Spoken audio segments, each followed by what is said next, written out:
Hello, welcome back. This is Jeff Byers, and this is 8255, and we're working with particles. Now, we just finished our snowfall, the snow simulation that we did for our scene.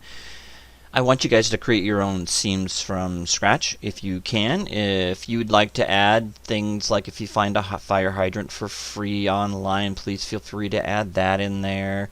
You can go crazy with this, but again, remember that the higher the resolution you have on your models, how many polygons makes a big difference in how your simulation will run. If you have a great graphics card and you're comfortable with adding stuff in there, you sure can. But the basics I'd like you guys to model yourself, obviously.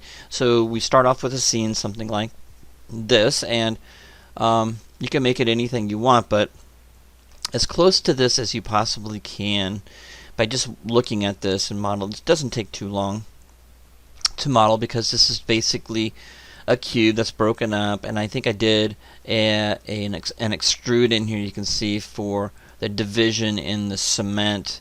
You can see that's a very low poly, and of course this is just a cube that I stretched and scaled down, and then I just duplicated this one over here. And then this part here I did a kind of a building front, and kind of did a little bit of a, something like the awning, if you will, an awning, and some added detail in here just for fun. Of course, I want you guys to just have fun with this, and I want you to be creative with your scenes, but I don't expect you to do any more than this, okay? But if you want to do more, you sure can. And now if you do what you see here, now this is how I tell my students. I go, you're going above and beyond when you create your own scenes, okay? And so if I have you do a scene like this, and you get the simulation, there's no reason why you should not get 100%, right? Okay, so if you take that time to do this, let's go ahead and turn on this. You can see it didn't take long to put all this together. What took the longest was for me to select the faces and add a material, and that's all I expect you to do. So when I did these, I had to add the materials face by face. With these guys, I just went ahead and just did this. I went and did assign new material, and I assigned a Lambert. I highly recommend that you use Lamberts. Okay, so click on the Lambert and then change the color. Okay, so you can click on the Lambert, and then you can rename it something like road underscore TX, right?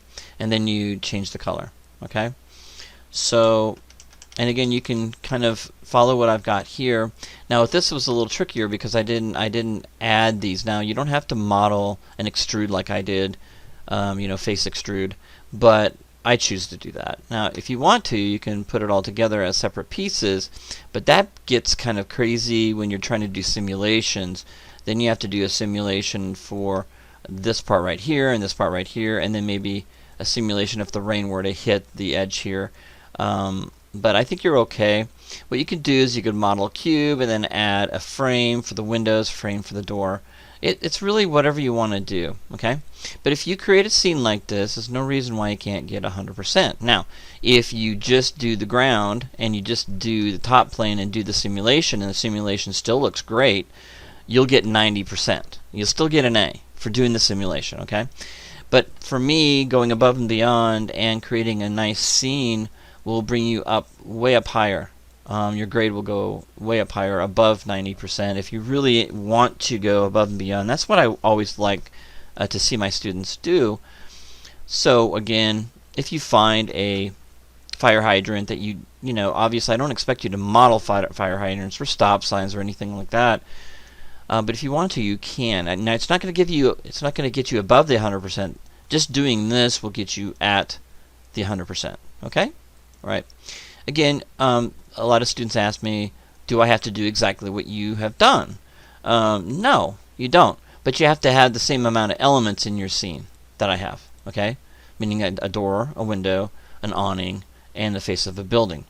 So another thing you want to think about too is that I work in centimeters, and that's what my default's at. So if you look in the preferences, go down here, And it's that little guy running away from a gear, it looks like. And if you go to settings, you can see I'm in centimeters. So when you're in centimeters, when I was getting all this scaled up and modeled, I have to look at the scale of each unit. Each one of these units is worth 1 foot. So 1, 2, 3, 4, 5, 6, 7, 8. So that's 8 feet already.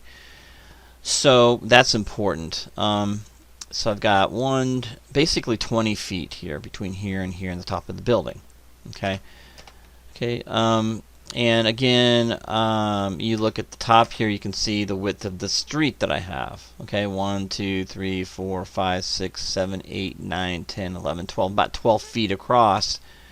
And that's usually about the lane width. Okay, the sidewalks are pretty wide, 1, 2, 3, 4, 5, 6, 7. So that's probably a city, more of a city sidewalk, right? Okay, maybe even wider if you want to. But these are the elements that will get you to that 100%, as long as your simulation and the scene is complete. Okay, so once you create a plane, it's basically a flat plane that I created and rotated it down. Okay, so, and what I did with that plane is I went ahead and scaled it to fit within this, just outside of this, my scene, right? So I scaled that up. It's still square. Okay, so that's it. That's how we start. So go ahead and get all that done and then pause the video and then come back to this. Make sure that you select everything.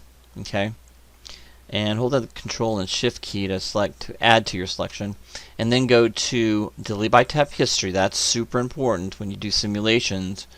Delete by Type History, which is right here, and then Freeze Transformations when you move things around. So make sure your scene is all set up and ready to go. Alright, with that said, we're ready to start simulating. Okay, so I want to show you what the simulation looks like. So when we're all done, we're going to have something that looks like this. Okay, we're going to get all that set up like that, so we can see a perspective of the building, the sidewalks, and the street. And we're going to go ahead and play the simulation. As you can see, I've got the rain coming down, I've got a color added to it per particle, and I've also got an event collision happening when the rain hits the cement, which breaks up into smaller pieces, which makes it a lot of fun. The added bonus here that I didn't realize it was going to happen was that some of the particles are getting stuck on the awning, like rain actually would drip across here as it's running off. And so that's an added bonus. Didn't have any idea that was going to happen, to be honest with you. So it got kind of collected at the bottom, which looks a lot more realistic than I would think.